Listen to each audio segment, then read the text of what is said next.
Guys, this is Igor in Russia with Toll Travels, a British Serbian guy. Guys, this is like the best travel deal in Europe in winter. Or if you're interested in being here long term, then you can marry a Russian person. If you believe the Western press, they'll tell you it's very dangerous and we're going to be thrown in the back of a van and interrogated at any moment. So I was basically staying in a hotel for free because as far as they're concerned, the biggest country in the world is just an evil, barren wasteland. People are aggressive, dangerous, alcoholics. Hey. I'm sorry, you see how rude I was? Guys, welcome. This is Igor in Russia, streaming with Toll Travels here in St. Petersburg, Fontankoville. We're going to go to Stolovaya, of course. And we're going to have some maybe vodka or something to drink. Guys, join in and push likes, leave your questions here. And welcome to Russia, guys. I think I can have a beer in this Stolovaya, but when it's cold, we probably shouldn't be drinking beer, should we? Maybe vodka. Maybe vodka better, yeah. So after today, I got one more day in the hotel I'm staying in, and then after that I booked another place. And how much am I paying per night? 10 euros a night for a hotel. Hotel? Whoa. It gets really cheap after Christmas. Even before the war, when I came here, I got some amazing deals in in winter. One time I was staying down there and I was in a 3-star hotel and I paid the equivalent of £15 a night, and it included a really good buffet, like top quality buffet, and gym included. So I was basically staying in a hotel for free because the food and the gym were worth that on their own. That's awesome. I was in Ivangorod, which is the border city, the very border city of Russia, and I thought I had a good deal with 20 bucks. I'm gonna do a video about it. Included a breakfast. I was like, what? Breakfast for 20 bucks? Russia driving is crazy. There's some maybe vodka here. Or beer. Oh garden. Yeah. The buffet that I'm going to, I think I mentioned this before on previous trips. I pay 650 rubles, unlimited buffet, good quality. So I had it for breakfast this morning. I went there for breakfast, and then tonight I'm going to have another one. And that's my whole food sorted for the day, pretty much. The issue that you have with apartments in this country is that you have to get registered when you come in the country. So you're relying on them, their landlord, to register you. And I've had problems in the past where that hasn't happened. But with hotels, when you turn up, they do everything for you. And also, maybe you book an apartment and you agree to meet the landlord, on the street, and he doesn't turn up, and it's minus 28 degrees. And also, hotels can be cheaper at this time of year than apartments. I never thought about it that way. But the advantage with apartments, of course, is that you can make your own food. You usually got at least a microwave, a little stove or something. So. Yeah. And the feel that you're actually coming home, Yeah, because you might have some. Buy with money. If you're in a hotel, you might have some noisy neighbors or something like that. Yeah. So, guys, this is like the best travel deal in Europe in winter. I mean, where else can you get a hotel room? Let's bear in mind that St. Petersburg is one of the biggest cities in Europe for like 10 euros a night. It's just impossible. It's crazy, yeah. All right, guys, let's go. The good thing about St. Petersburg over Moscow is it's more compact. So if you are going to like cafes, restaurants, bars and stuff like that, if you stay near Nevsky, you can get everywhere quickly. And if it's very cold, then that's good because otherwise you have to take taxis to get to here, there and everywhere. Yeah. But, and like me, since we talked about the apartments, I have to take into account that I have to actually travel like almost 1 hour. But during the summer and the fall and spring, I overused almost. I never used taxi this summer, basically. I'm gonna give you the mic because it's literally. Fuck! I held the microphone wrong way. had it upside down. That's right, man. You haven't been long back in Russia. You're getting into the groove again, you know? Guys, this is Igor in Russia with Toll Travels, a British Serbian guy, very well known on YouTube, been doing this stuff way before me, I think. When did you start? I think 2020. But you're a British man coming to Russia. Right. Can you just, in your words, tell some phases? What do you need to be taken into account? I get a lot of questions from all around the world. Some British, some not. Yeah. And the whole the basic stuff as a, well, you can leave that Serbian part out if you want. Right. But from the British perspective, how can people travel during these times and geographically and paper-wise, what you need to do? Yeah, so for British people, I'll take this.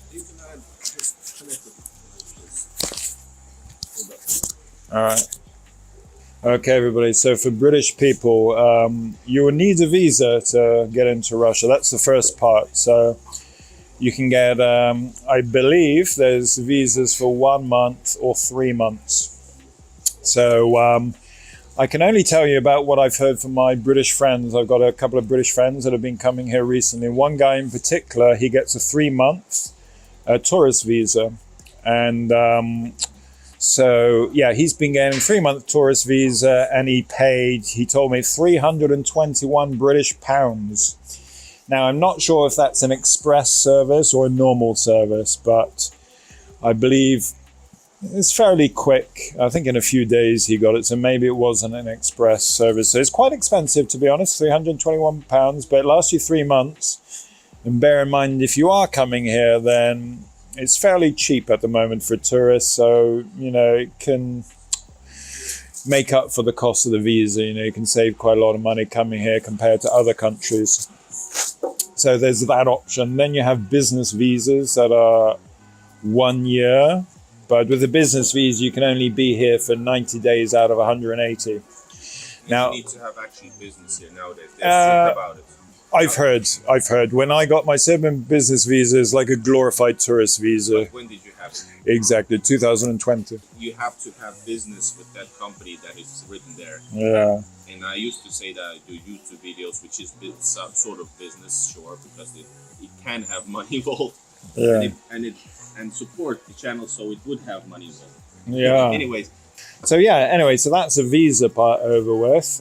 Now travel from the UK. What I do, and for those of you that are subscribed to my channel, you might know that I'm flying from the UK to Riga, all right? And I get a cheap Ryanair flight, very cheap. I'm lucky to have this route. Then I stay in Riga for 1 night, and then I get a Lux Express bus that goes from Riga all the way to St. Petersburg. It goes through these windy Estonian and Latvian roads, quite slow going, to be honest. It takes about 11, 12 hours almost. And it's a nice bus. And it cost me 57 euros. They've, because of the climate at the moment, they bumped up the prices a little bit. But it's direct. And it's, nice bus. And that's it. So that's, some people don't want to bother with this. They just want to fly into the country. So if you want to do that, you have to fly to Istanbul. That's the main hub, Istanbul, but you can fly from Serbia, but flights from Serbia are generally expensive, direct to Russia, but you can fly from Istanbul, generally cheaper. Or depending where you're coming from, you can also fly from Yerevan to Russia, maybe Georgia these days, and Dubai as well. So it depends where you're coming from, but if you're coming from the UK, then those are the options. So, I think that's about it, really. Does it go through Narva? Mm-hmm. Goes to Narva. And by the way, if you need to have some information about citizenship, there's a link in my description. I cooperate with this Moscow lawyer who helps. I know this guy, not personally. Yeah, I know him. He helps people. You can have a free consultation, so you can actually just have a start off questions about what to do if you have in this plan. So what are your options? So you get a perfect legal advice on what to do. Student visa is another option. For sure. Or if you're interested in being here long term, then you can marry a Russian person. That's one option. For love, of course, not just for a visa or residence. But Russia has opportunities to get you or like permanent residency, and there's like you don't need to hustle like some people do with European just to get into Europe, you know. Yeah. Unfortunately.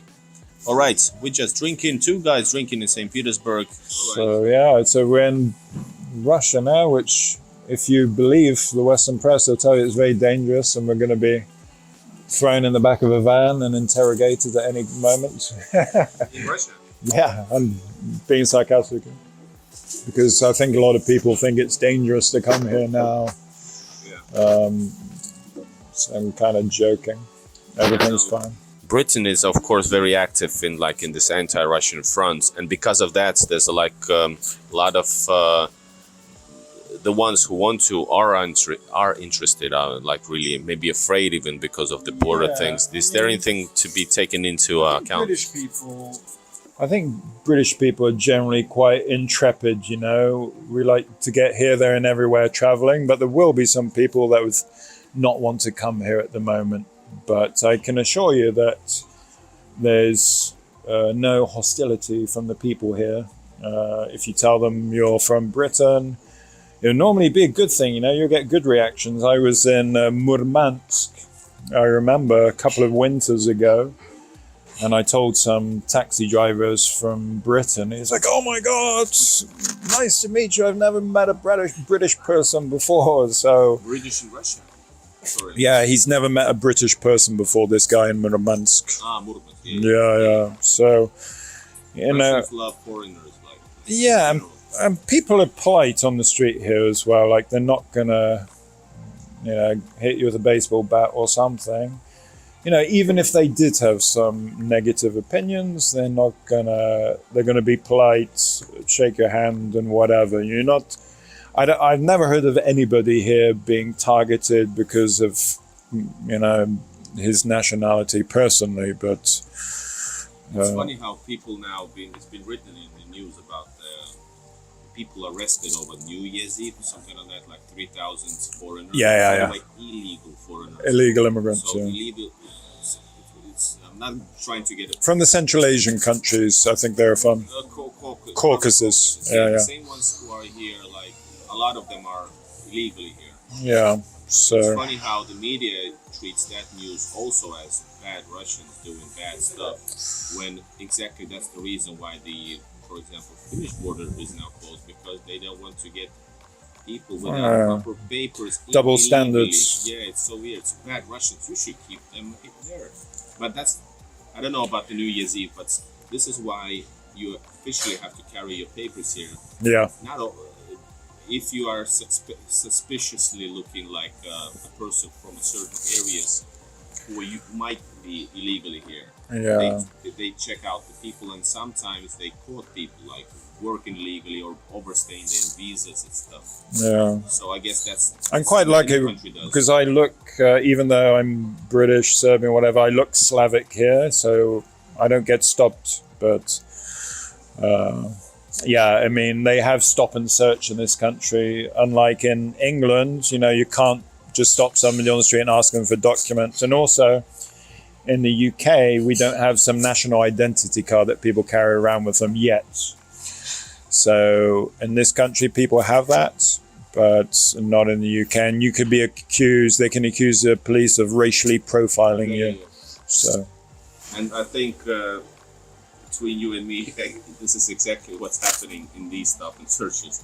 They're racially profiling, but the word is not a bad word like it's in the West. Yeah. It doesn't have that. Are you afraid of all the news about Russian planes being super unsafe? No, to be honest, no. Maybe I'm stupid. I flew to Moscow, and it's in the back of your mind because you read the stuff that you read. I read because I want to know what they write about Russia and understand the mentality, even though I know it well. Aircraft safety isn't the best in the world, but there's much even before all this. Yeah, so... And Pobeda airline is it's a budget airline, so maybe... Which one? Pobeda. Pobeda, yeah, I know it. Yeah. I haven't flown with them before, but I know it's the cheapest one. And they had this other cheap one too called Avia something. Smart Avia. All right. There's one of S7. S7, that's my regular airline I fly with. I like S7, it's good. I think ironically the owner of S7 died in a plane crash a couple of years ago. Some woman she was owner of the airline. Country like Russia is the biggest country in the world, so huge differences between the people, I'm sure, and most of the wealth is concentrated in the big cities, and outside of the big cities it's a more rural life and people don't have such big salaries, so it's a totally different way of life, and so I'm sure you'd like to see much more of the country and give your viewers another perspective compared to what you've done so far. Go to some rural places in Siberia or the east of Russia or whatever. I've just done major cities in Russia so far. That's a good start. Yeah. But I've been to quite a few big cities. Yeah, St. Petersburg is where my heart is. I will tell you, try and find me any good story that you've seen from the Western media about Russia. You'll find almost nothing. I can only remember one story about in Siberia about a grandma ice skating on a lake. And, there's probably a motive behind that even, but that's the only kind of one I can think of. You won't find anything good about this country. So as far as they're concerned, the biggest country in the world is just an evil, barren wasteland where nothing happens. People are aggressive, dangerous, alcoholics. They hate you if you're a foreigner, all this kind of stuff. It's just because we don't share that image because we know better. Plus, I guess there's probably some reason we are here, like personal reason, spiritual reason, maybe. I don't know. The feeling, just liking being around here, being Russian, knowing the true Russian people. I think probably for me at least, it stems from I got Slavic blood, and I've been curious about these Eastern Europe, let's say, because I'm from Serbia, my mother's Serbian. And I remember when I went to Serbia for the first time in 2003, all right? And that's the first time I went to the country on my own. Prior to that, I was going on family holidays. And from then on, I think I was kind of smitten by the country. And 4 years later, I moved to Serbia before I moved to Ukraine. And I've never kind of looked back since then. I've been living most of my time in this part of Europe. Hey. I'm sorry, you see how rude I was? I started drinking before I said cheers with Igor. And it's a capital sin. You can't do that in Russia. Or even in Serbia, it's the same. You have a microphone in your sleeve. Yeah. I thought it was an insect. That way. I think it's just a new generation now because Russia has this reputation. Russian people have a reputation of being hard drinkers, but really it's not true these days. If you go to more rural places in Russia, yes, but I think alcohol is officially down by a big amount in this country. People are, seeing the trends on social media about healthy living, staying in shape, and maybe they learnt the mistakes of their fathers or the parents through drinking. So it's not like that anymore. Like British people drink a lot more than Russian people these days, I believe. Going back to what you were saying about nightlife, sorry, I just want to say that St. Petersburg, I wouldn't say is such a great place for nightlife, but I do go to some bars sometimes. I got some places I go to, and I like to go out, to be honest. I like to go out with friends, have a couple of drinks and have a laugh. Every so often I like that. Family member recently that I was going to, they said, "Oh, where are you going then?" I said, "I'm going to St. Petersburg." They said, "Where's that?" Because they don't know, it was, I'm not going to say who, but a younger member of my family. And it's not that, it's a smart family member, let's say, but Russia is just not in the public. It's only in a negative public conscious in any kind of positive way.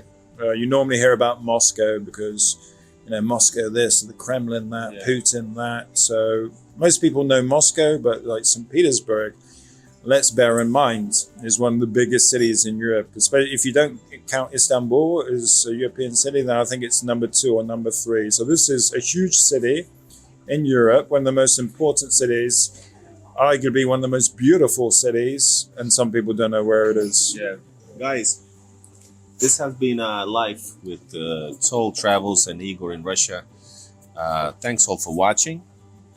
I hope you guys enjoyed. Lots of information, lots of fun stuff. All right, guys. Yes. See you guys.